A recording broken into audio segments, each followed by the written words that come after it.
aujourd'hui on va clore notre thème du mois qui était la jungle avec un sujet un peu différent. On va faire un test matériel de différents marqueurs, stylos et encre pour ajouter des formes et des lignes à vos aquarelles. Salut à tous, moi c'est Marie et bienvenue sur ma chaîne pour réactiver votre créativité et apprendre l'aquarelle facilement. Alors aujourd'hui, on va tester différentes références de marqueurs encre pour compléter un petit peu vos aquarelles. Vous allez voir, c'est très fun de maîtriser un mélange d'encre et d'aquarelle. Ça fait de très jolis rendus dans vos créations. Donc on va voir ça aujourd'hui. Si vous n'êtes pas encore abonné à notre chaîne, si vous êtes nouveau, n'hésitez pas à vous abonner juste en dessous. Vous pouvez également suivre nos actualités sur Instagram. Toutes les informations et les liens seront en description. Allez, c'est parti pour le test. Alors, je vais tester vraiment pas mal de références, vous voyez, de marqueurs noirs, d'encre, etc. Et vous allez pouvoir vous faire un avis sur ce qui correspond peut-être le mieux à votre pratique. Alors, je vais commencer par une plume. Donc, c'est une plume de la marque Brose, la numéro 511 en médium. Voilà, donc c'est une plume que j'ai mis au bout d'un embout que j'avais. Et j'ai acheté de l'encre. Alors l'encre que j'ai choisie, c'est la Deatramentis. C'est de l'encre vraiment de qualité et surtout indélébile parce que moi je veux pouvoir repasser à l'aquarelle après avec. Je préfère travailler d'abord à l'encre et après ajouter l'aquarelle plutôt que l'inverse. Donc j'ai vraiment besoin de quelque chose qui résiste à l'eau. Donc je vais vous montrer un peu comment ça marche. Donc c'est assez simple à utiliser mais il faut quand même avoir le coup de main. Moi j'ai pas encore bien le coup de main. Donc on trempe la plume dans la petite bouteille d'encre et après il suffit voilà du coup de faire des formes. Alors c'est un coup à prendre hein. Moi j'avoue que j'utilise assez peu ça parce que je trouve ça assez difficile finalement.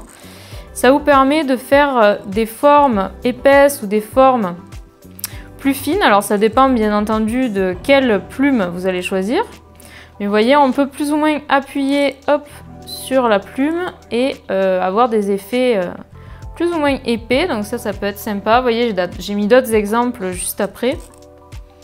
Et vous pouvez faire un peu du lettering aussi. Alors très sympa, mais pas si facile que ça à appréhender. Il faut un peu le coup de main. Ça peut être salissant aussi. Il faut recharger la plume régulièrement, mais par contre c'est très durable. C'est pas comme un marqueur qui s'use au bout d'un petit moment. Voilà, il ne faut pas hésiter à nettoyer la plume aussi pour pas qu'elle sèche avec l'encre. Alors ensuite, deuxième marqueur que je voulais vous montrer, c'est le Pigma Brush. Alors voilà à quoi il ressemble. Et du coup, le Pigma Brush, bien, ça se présente comme une brosse du coup. Et c'est assez épais, hein, donc je pense que c'était un tout petit peu plus fin au tout début que j'avais le stylo, le marqueur, et ça c'est un petit peu, c'est devenu encore plus épais au fil du temps, donc à garder en tête. C'est assez épais, après selon la taille de peinture que vous faites, ça peut être sympa un marqueur comme ceci. Alors on continue avec un autre marqueur, un marqueur de Faber-Castell Pen Brush donc, et on va, voilà, vous voyez c'est un peu la même présentation, ça ressemble beaucoup au Pigma Brush, c'est la même forme, sauf qu'il est légèrement plus fin. Alors après, je pense que c'est parce qu'encore une fois, je l'ai un petit peu moins utilisé. Voilà, donc vous voyez, je fais des petits tests pour vous montrer un petit peu à quoi ça peut ressembler. Donc ça peut être sympa, hein. Vous pouvez aussi appuyer dessus. Hein. Personnellement, je ne le fais pas forcément, mais vous pouvez appuyer sur le côté et faire des effets, faire du lettering éventuellement. Vous voyez, des choses comme ça.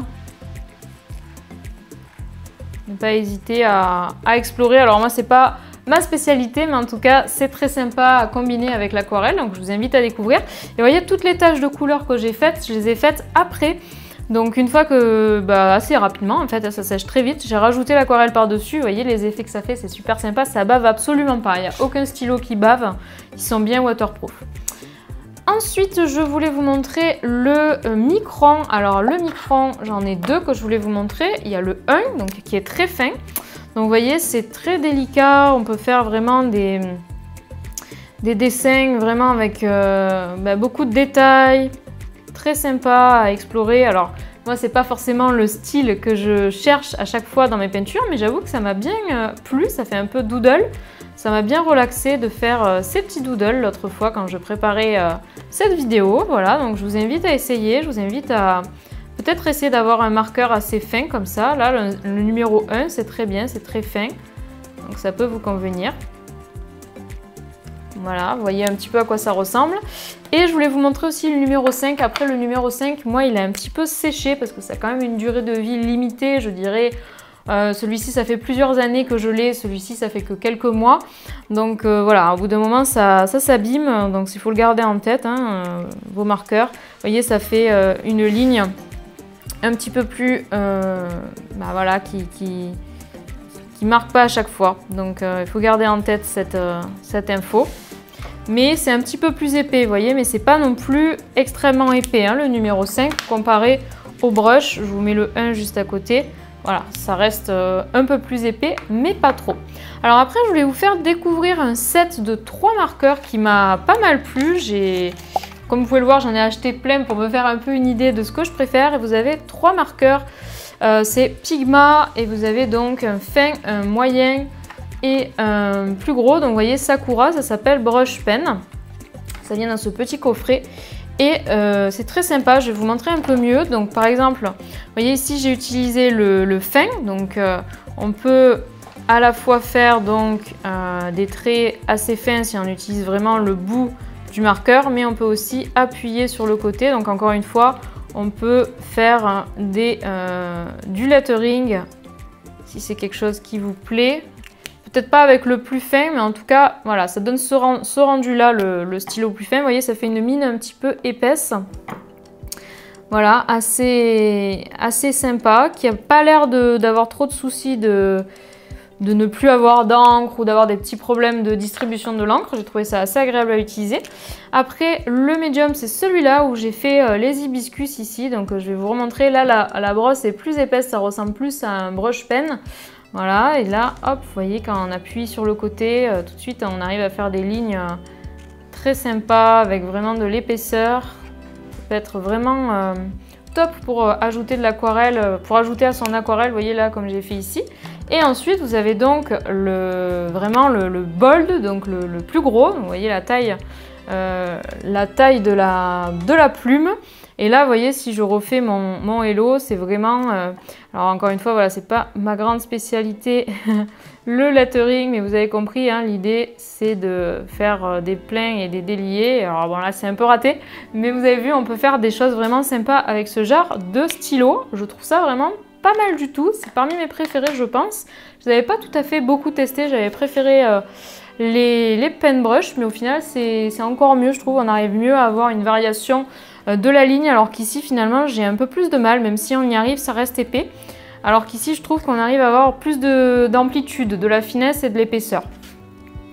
Ensuite, je voulais vous montrer le Unipin Fineline 0.5. Alors celui-là, il ressemble beaucoup au Micron 01. C'est très proche, hein. C'est le même style de stylo qui sont très fins, qui permettent de faire beaucoup de détails. Je vais vous montrer le Micron à côté. Je pense que le Micron, il est légèrement plus fin. Pourtant, c'est 1 et 0,5. Donc, vous voyez, ça dépend des marques vraiment. Vous avez des marques, ça n'est pas uniforme.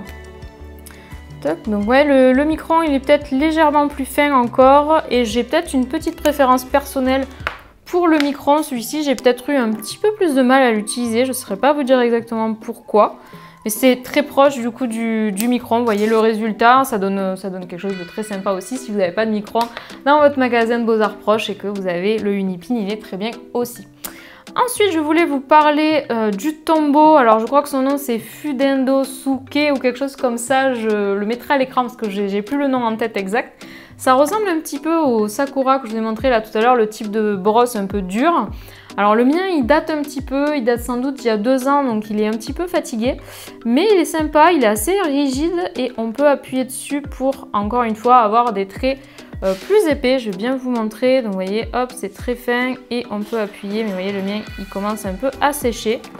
Donc voilà, mais encore une fois, un stylo que si vous avez voilà, envie d'un stylo dur, pas trop épais non plus, vous voyez, comparé à cela, il est peut-être qu'il ressemble un petit peu au small, au plus fin des Sakura Pigma, mais c'est un très bon stylo que j'ai beaucoup utilisé et qui fait voilà, une belle variation de pointe, donc à tester si vous le trouvez. Ensuite, je voulais vous montrer celui-là, le Faber-Castell 0.3. Alors c'est encore une fois très très proche du Pigma, de celui-ci là, le Micron pardon 1, ou celui que je montrais jusqu'avant, le Unipin 0.5. Pour moi ça se ressemble encore une fois beaucoup. Vous voyez, celui-ci je le trouve beaucoup plus facile à utiliser que le Unipin. Donc voilà, peut-être même encore mieux que le Micron. Je sais pas, je trouve qu'il... Vous voyez, c'est le même genre de trait hein, par rapport à tout à l'heure. On a des traits très fins. Bon, moi, j'ai du mal à distinguer les trois. Je dirais que le Micron 01, il est encore plus petit peut-être que celui-là. Celui-là, il est un petit peu plus gros. Mais il est très sympa, il est très nerveux. J'aime bien comment c'est le ressenti. Alors après, n'oubliez pas, si vous allez dans des magasins de Beaux-Arts, vous avez sans doute la possibilité de tester certains de ces stylos. Donc n'hésitez pas. Donc je dirais que voilà, entre les trois, soit le Micron 01 qui est plus petit, soit celui-ci, là le S03, si vous avez un petit package, ça peut être sympa. Après, je voulais vous montrer aussi un gros stylo comme ça, Pro Marker. Donc le mien commence à être un petit peu fatigué, on voit un petit peu les traces ici, mais vous pouvez utiliser du coup la partie vraiment très large du feutre. Hein, là, cette fois-ci, vous voyez, c'est vraiment un feutre, donc vous pouvez utiliser ça. Vous pouvez utiliser la pointe du feutre. Vous avez aussi une autre mine. Alors là, moi, elle marche plus malheureusement, elle a séché. Mais voilà, si vous voulez un feutre très gros, vous pouvez chercher un Pro Marker, c'est indélébile aussi. Et enfin, je voulais vous montrer une autre option, c'est un stylo plume, parce que pourquoi pas, après tout, si vous avez peut-être un stylo plume, mais vous pouvez l'utiliser. Alors moi, j'ai choisi la marque Kaweco et j'ai pris la plume en taille M, voilà, donc je vous montre à quoi ça ressemble, et je le remplis avec la même encre que tout à l'heure, avec la D-Atramentis, et j'ai une recharge, une cartouche recharge. Voilà, et en termes d'écriture, je vais vous montrer un peu à quoi ça ressemble. Voilà, donc... ça fait vraiment stylo plume, un peu moins de variation dans le trait, mais assez agréable de dessiner au stylo plume avec encre du coup indélébile, assez sympa de tester ça. Donc ça dépend un petit peu de vos préférences, vous avez vraiment mis une grande variété de types de stylos, des stylos qui peuvent faire un petit peu des effets larges comme ça, des stylos qui sont assez épais de base, des stylos qui sont très fins comme le Micron. Vous avez l'encre aussi ici avec la seule plume que j'ai, donc que j'ai pu tester avec l'encre D-Atramentis. Donc ne pas hésiter à explorer, je vais vous montrer quand même parce que c'est quand même très très fun à regarder. Je vais vous montrer un peu ce que ça donne quand on repasse par-dessus, donc je vais mettre ici. Vous voyez, donc par exemple, si je prends une couleur, je peux vraiment me repasser sur ce que j'ai fait précédemment. Bon là, moi volontairement je dépasse, hein, j'essaye pas de respecter vraiment le contour de mon trait. Voilà, donc très très fun. Ça peut être une piste hein, à explorer pour compléter un petit peu votre pratique. Vous voyez là c'est pareil, hein, je passe par dessus exprès pour que vous voyez bien que c'est bien indélébile. Pourtant j'ai pas attendu très longtemps non plus, ça sèche assez vite. Voilà, donc n'hésitez pas à nous dire dans les commentaires si vous avez déjà essayé ce type de stylo, si vous avez déjà combiné ce type de stylo avec de l'encre.